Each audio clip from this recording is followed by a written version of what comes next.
Mga karo! Ayan na mga karo. Hinugasan ko na yung pinapaliguan ko na sila para malinis sila. Tapos tinatanggalan ko rin yung tira-tirang mga karo. Mga tugo-tugo dyan. Kung ano pa man dyan mga karo. Ang isda yan mga karo. Isdang parang kamag-anak ng hito. Cream dory ata tawag dyan. Tapos prepare ko na yung mga gagamitin nating sangkap. Bawang, luya, tapos sibuyas. Kaya din nyo lang ng maliliit na mga karo, pero ingat kayo sa paggamit ng ayan ginisa na ni kaaro.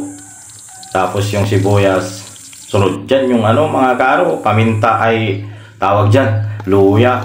Tapos nilagay ko na yung isda, cream dory. Sisigang tayo ngayon mga karo, gawa ng tagal nating hindi nakapag Tapos kukuha na ako ng dito, ayan bahala na ko yung tawag dyan, lemongrass ang tawag dyan dito sa nagisa ko na mga karo. Tapos sinulog ko na rin yung tanglad, ay ang tawag dyan, yung lemongrass. Tapos nilagyan ko ng fresh water from Inirangan River. Kamatis. Ayun na mga karo, nakulo na. Tanggalin nyo yung mga yan, tawag dyan, purities, dikot. Yung mga bula-bula ng dumi ng isda yan mga karo.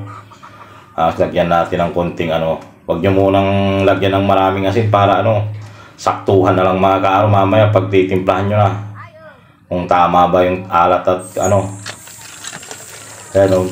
pinapaliguan ko na rin yung mga karo, pichay, para malinis natin mamaya yung ulog dyan. Ulog na natin yan mga karo, baka mano na yung isda.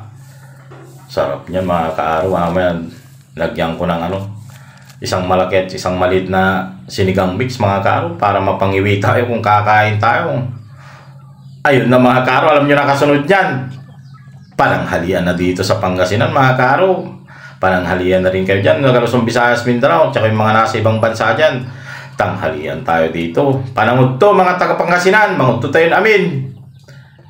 Shoutout pala kay Leo Mendez. Maraming salamat sa iyong panonood, Leo Mendez. Saka kay Benji Masa, excited na, malapit na yung birthday niya. Shoutout din sa iyo, Benji Masa.